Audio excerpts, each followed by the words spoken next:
Buenos días a todos, estimados estudiantes. Es un honor y una responsabilidad enorme estar frente a ustedes hoy para abordar un tema que define, quizás más que ningún otro, la calidad moral y técnica de un profesional de emergencias en el Ecuador actual.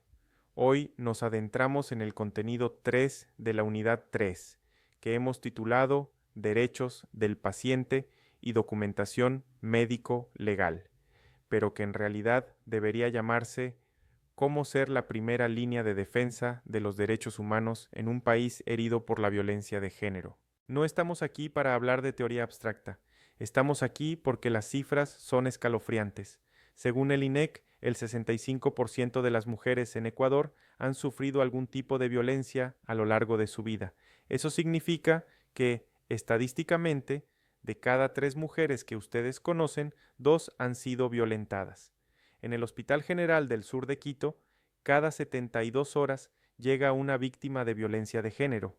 Esto no es una emergencia aislada, es una epidemia estructural, y ustedes, como tecnólogos en emergencias médicas, son a menudo el primer rostro que esa víctima ve después del horror. Su intervención en esos primeros minutos determina 2 cosas cruciales: el pronóstico de salud integral de esa persona y su acceso a la justicia.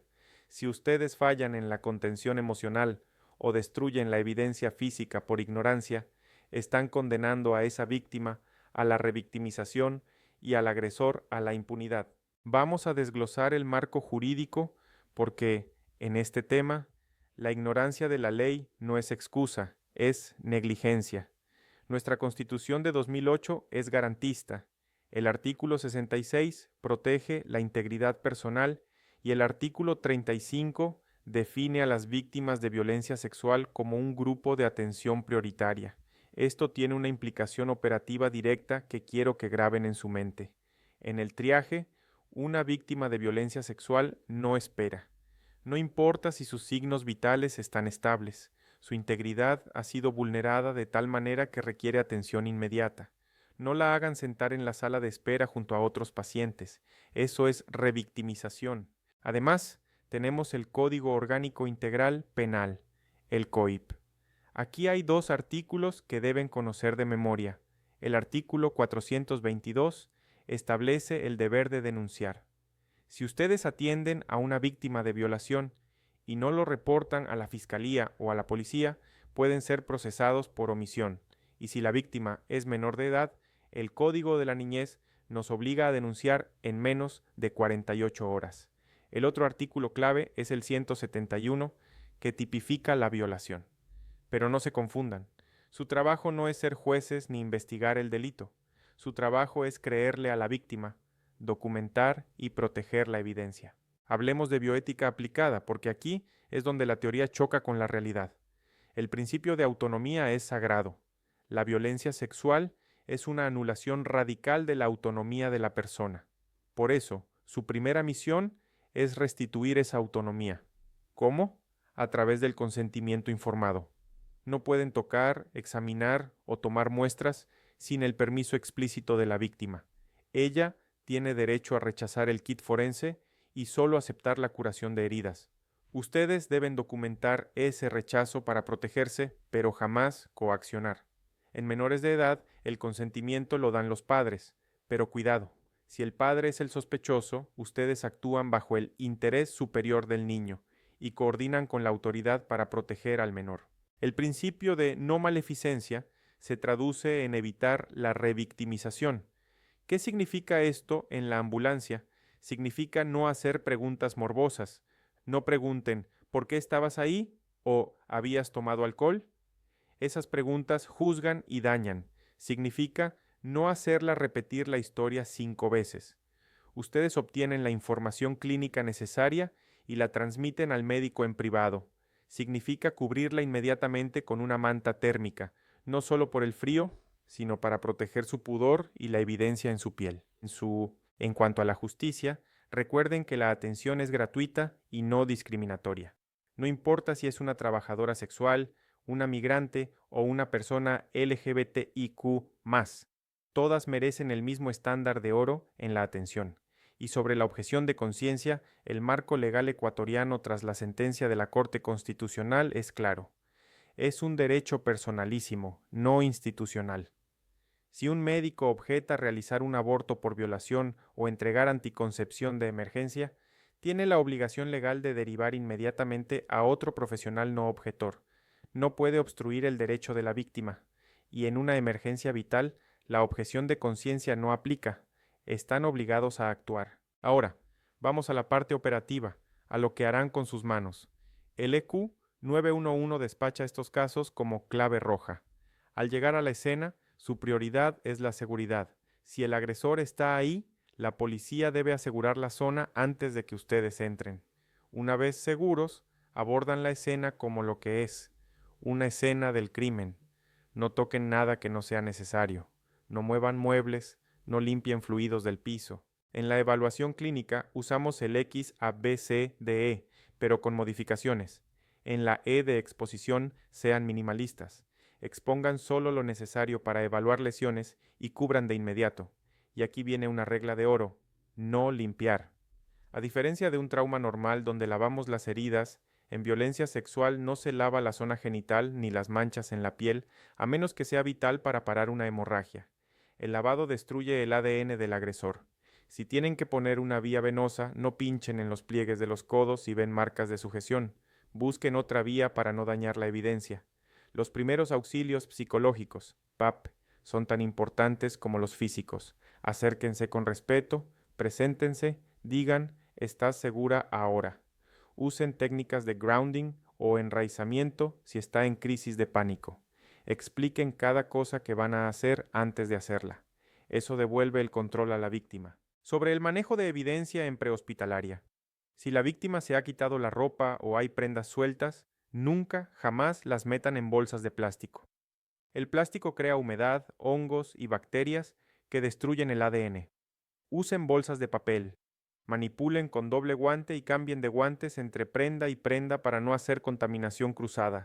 Y si recolectan algo, inician la cadena de custodia. Llenan el formulario, registran hora y responsable. En el hospital se activa el código púrpura. Esto garantiza privacidad, un cuarto de primera acogida y la activación del equipo integral. Se administra el kit de violencia o profilaxis post-exposición, PEP, idealmente antes de las 72 horas para que sea efectivo. Este kit incluye antirretrovirales para prevenir VIH, antibióticos para sífilis, gonorrea y clamidia, vacunas para hepatitis B y tétanos, y la anticoncepción oral de emergencia. Recuerden, la pastilla del día después no es abortiva, previene el embarazo y es un derecho de la víctima. Finalmente, la documentación. El formulario 094 es obligatorio para notificar violencia. Llenen todos los campos: tipología de violencia, valoración de riesgo de femicidio. Este papel es la voz de la víctima en el juicio. Si lo llenan mal o con letra ilegible, están silenciando a la víctima. La notificación a la Fiscalía debe hacerse en menos de 24 horas. Para cerrar, quiero que analicemos un caso. Imaginen una adolescente de 14 años que llega a su ambulancia y dice que fue violada, pero pide que no le cuenten a sus padres. Es un dilema ético brutal. Tienen el deber de confidencialidad, pero también el de tutela. Si sospechan que los padres son cómplices, no les informan de inmediato para protegerla, pero sí deben notificar a la Fiscalía y a la DINAPEN obligatoriamente. La adolescente tiene derecho a acceder a la interrupción voluntaria del embarazo, si así lo desea, y ustedes deben informar de ese derecho sin sesgos morales. Aspectos técnicos que marcan la diferencia entre la justicia y la impunidad. Quiero que regresemos a un punto que suele ser el talón de Aquiles en la atención de violencia sexual: la farmacología del tiempo y la profilaxis postexposición. Les mencioné el kit de violencia, o PEP, pero es vital que entiendan la biología detrás de esa ventana de 72 horas para que puedan transmitir la urgencia a la paciente y a sus familiares. No se trata de un número arbitrario. El virus del VIH, una vez que ingresa al cuerpo, tiene un periodo de ventana antes de establecerse en los reservorios virales y comenzar su replicación sistémica irreversible.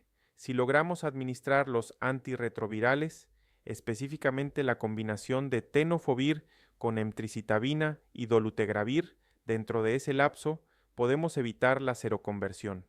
Pasadas las 72 horas, la eficacia cae en picada.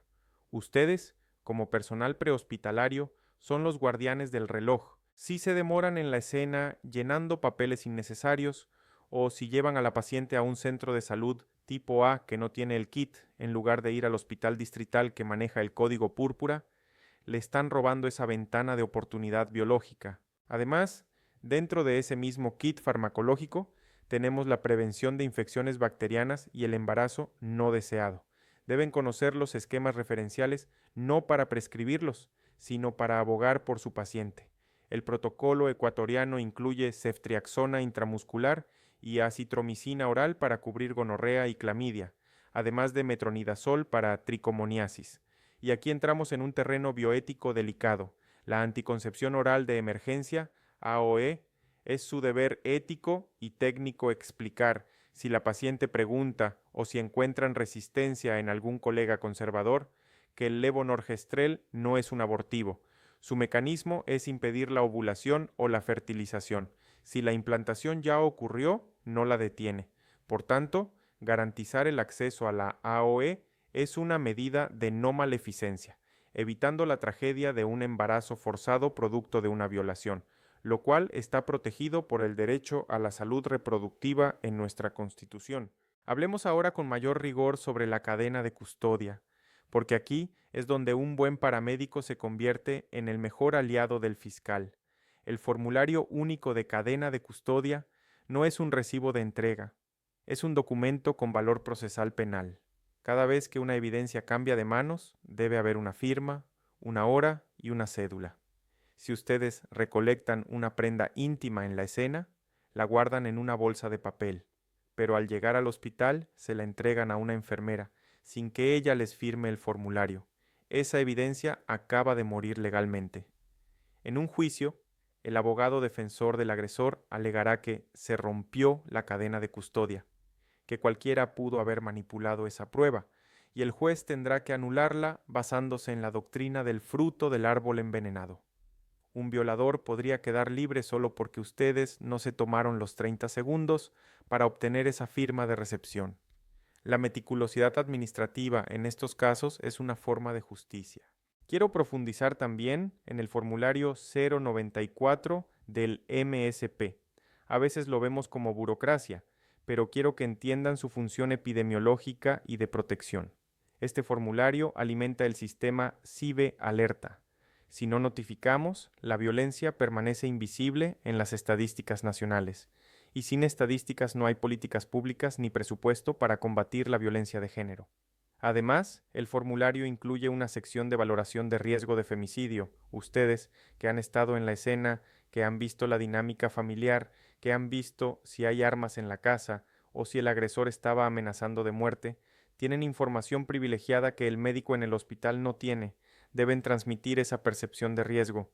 Si ustedes creen que esa mujer corre peligro de muerte si regresa a casa, deben decirlo y asegurarse de que se active el sistema de protección con la fiscalía o las juntas cantonales. Regresemos al espinoso tema de la objeción de conciencia, porque en la práctica real en el Ecuador se encontrarán con colegas médicos que se niegan a realizar ciertos procedimientos.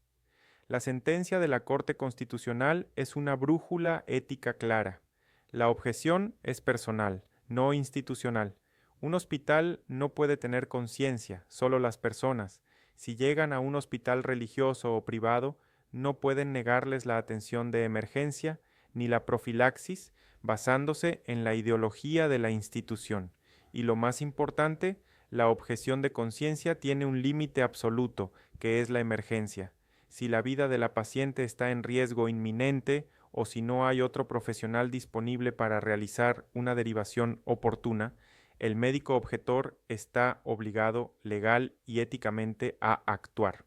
Ustedes, como defensores del paciente en ese momento de transferencia, deben conocer este derecho para exigir la atención si ven que se está vulnerando por prejuicios personales. Finalmente, quiero cerrar con una reflexión sobre la salud mental de la víctima y la técnica de grounding o enraizamiento que mencioné antes, porque es una herramienta de primeros auxilios psicológicos muy potente para la ambulancia. Cuando una víctima está en shock, disociada, gritando o hiperventilando, su mente no está en el presente, está atrapada en el trauma que acaba de ocurrir. No sirve de nada decirle cálmese. Deben traerla al aquí y a la hora. La técnica consiste en pedirle que describa cosas físicas y sensoriales. Mírame, soy Juan, estamos en la ambulancia.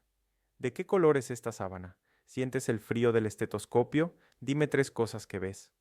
Al obligar al cerebro a procesar estímulos sensoriales neutros del presente, se desactiva la amígdala cerebral y disminuye la respuesta de pánico. Esta intervención tan simple puede reducir el trauma a largo plazo y facilitar que la paciente pueda colaborar con el examen médico y la entrevista legal posterior.